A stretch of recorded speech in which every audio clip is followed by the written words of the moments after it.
Good afternoon and hello. Thank you for taking the time to be a part of this presentation today. It is my hope that this helps you and others understand how important this topic is in the educational world. Educating the incarcerated. Is it worth it? In this presentation, I will explain exactly why we as a society should be far more concerned with the topic of educating those individuals in incarceration. I will show you that money is being wasted when it could be being put to use in other much more productive ways. The old idea of lock them up and throw away the key is just that, old and outdated. Moving forward, I offer simple changes, primarily the addition and integration of educational programs and literature that could change the correctional system for the betterment of mankind instead of just throwing people in prison and trying to forget that they exist.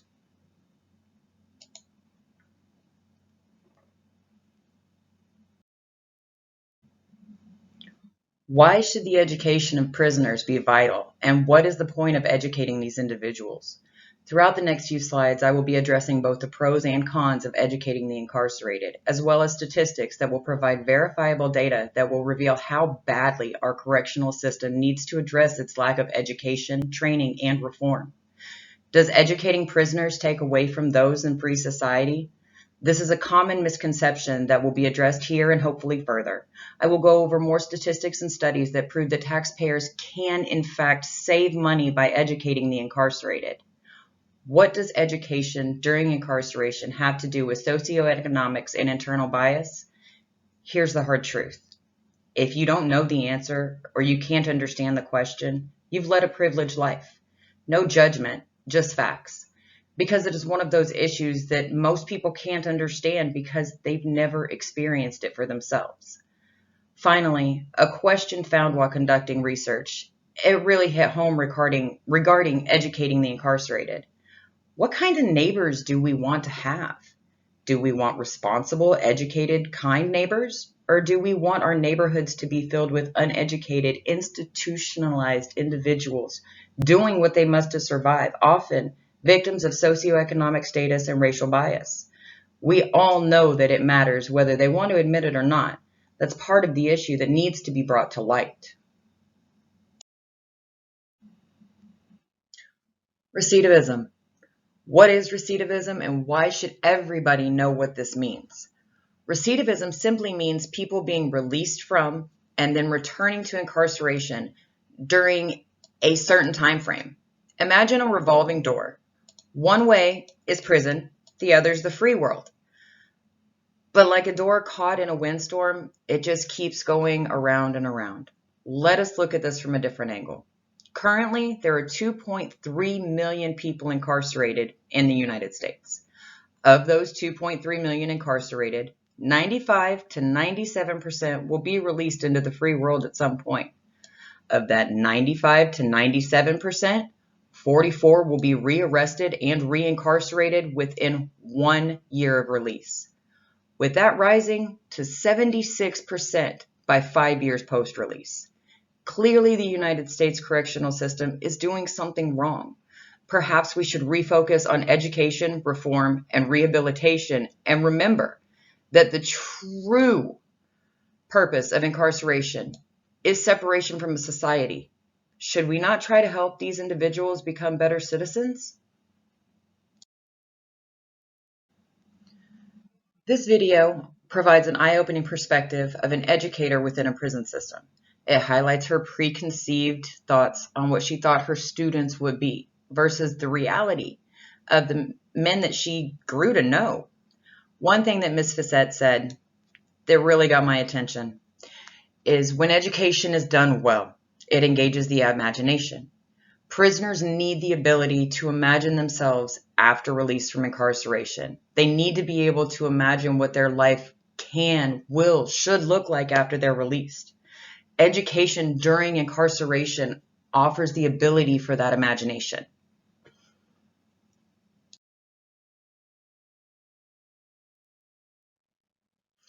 Here we have some statistics regarding incarceration, recidivism, and education. On average, in the United States, there are 2.3 million people incarcerated. That number's too high when there are other possibilities. Upwards of 65% of that 2.3 million incarcerated population does not have a high school diploma, or GED. Neither one. Of that same 2.3 million currently incarcerated, 95 to 97% will one day be released into the free world. They will be your coworker, a parent at your child's school, even your neighbor. Individuals that have participated in college training and prison programs have a 48% lower risk of being rearrested. That is in part because having the education and training can make finding employment after release so much easier. And lack of income is almost always the contributing factor in those that recede. Vera.org estimates that taxpayers could save as much as $365.8 million a year in recidivism costs if they would not only support, but also invest in education in our nation's prisons. Further studies revealed that for every $1 invested in inmate education, taxpayers can save $4 to $5 a year on reincarceration costs from lack of recidivism. Vera.org also published a study that claims by the year 2027, just a couple years away, over 70% of jobs will require higher education of some sort. When over 65% of our currently incarcerated population lacks a high school diploma or GED, where will this leave that faction of society? Once again, on the fringes of society, where the cycle will continue until society finally figures out that this is not working and stands up for change. As with any argument, we have pros and cons for both sides of this. We've already discussed several of the positive aspects of educating prisoners, but here we have a list. We have reduced recidivism rates. That's obvious. Educating prisoners actually saves taxpayers money. That would be wonderful. Education during incarceration can help break down racial barriers that exist between inmates within the facility, reducing levels of violence within the facility both towards other inmates and the prison staff. Educating prisoners forces the correctional staff to reassess prior assumptions of the inmates when they take their education into consideration. Prisoner education creates opportunities for employment after release, bringing us right back to the reduced in recidivism. The final pro is hope. The most dangerous offender who is incarcerated is a hopeless offender. If you give prisoners programs, you give them hope. Mary Ellen Massorelli said that, and that says a lot. Have you ever felt hopeless?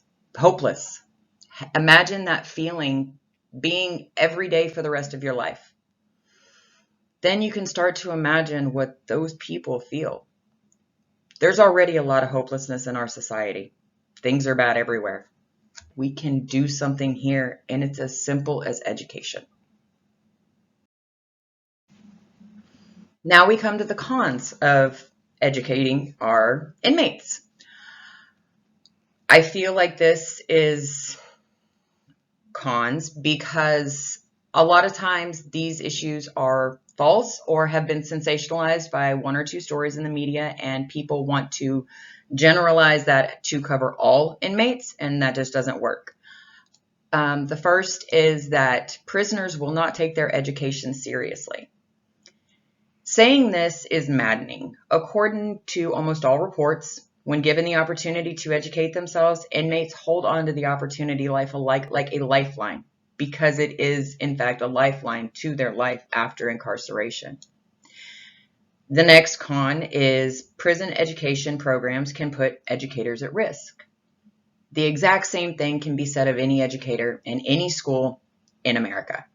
How many school shootings have there been in the last decade? Obviously, not every educator is built to work within the walls of a prison facility, but some are. And those individuals are very willing because they believe in the possibility of change. Should every single inmate that wants a higher education receive one? Absolutely not. Same thing in the free world. Not everybody that wants one gets one. There are stipulations, just like everything in life. When it comes to incarcerated students, No prisoner convicted of sexual crimes, crimes against children, crimes against the elderly, or crimes against animals shall qualify for higher education during incarceration. Next, any prisoner serving a natural life or multiple life sentences shall not qualify unless the education or training directly correlates with a potential inmate job within the facility itself. Each participant shall sign a learning contract, just like any student in the free world, and will be made to maintain their education or else academic probation, followed by removal from the program. I have a quote for you here, and I believe the truth was stated 36 years ago, and not much has changed since then. We must accept the reality that to confine offenders behind walls without trying to change them is an expensive folly with short-term benefits. Winning battles while losing the war. It is wrong, it is expensive, it is stupid. That was stated by Chief Justice Warren Burger to the American Bar Association in 1987. We knew that problems were bad back then. One wishes that society had learned better within the last almost 4 decades. That is sadly the state that we're in. We have found in our correctional system when there is such a simple fix to the problem: education. Aristotle defined education as the creation of a sound mind in a sound body. Imagine what could be changed if the whole world took on that perspective. Hopefully, we can help from an education and incarceration perspective. I have one final video for you. I do hope that you have time to watch it. The gentleman you see is an inmate at Monroe Correctional Facility. Please note, I called him a gentleman and an inmate. Society forgets that our incarcerated population is still ours. They are our families, our friends, our co-workers, even our neighbors. This man says turn prisons into schools and has plans and verifiable data on why it could and would work. In prison, you have a captive audience. Teach them new ways to live and strive for greatness instead of leaving them to their own devices and potentially only becoming better criminals. Now we come to the reasoning for choosing the topic, education and incarceration. I believe in true second chances for those that deserve it. I believe that many incarcerated individuals are victims of circumstances and not just criminals. I believe that the inmate population is a captive audience, so why not teach them? Education can include things beyond traditional education, including but not limited to mental health, life skills, addiction and alcohol. There's so many things that these people could be taught. I also believe it's past time that we remember that the incarceration itself is punishment, separation from society, friends, and family. That's why prisons have high walls and razor wire. It's time for education and rehabilitation. Finally, we come to personal growth and the capstone experience. My specialty in the education program is adult education and training.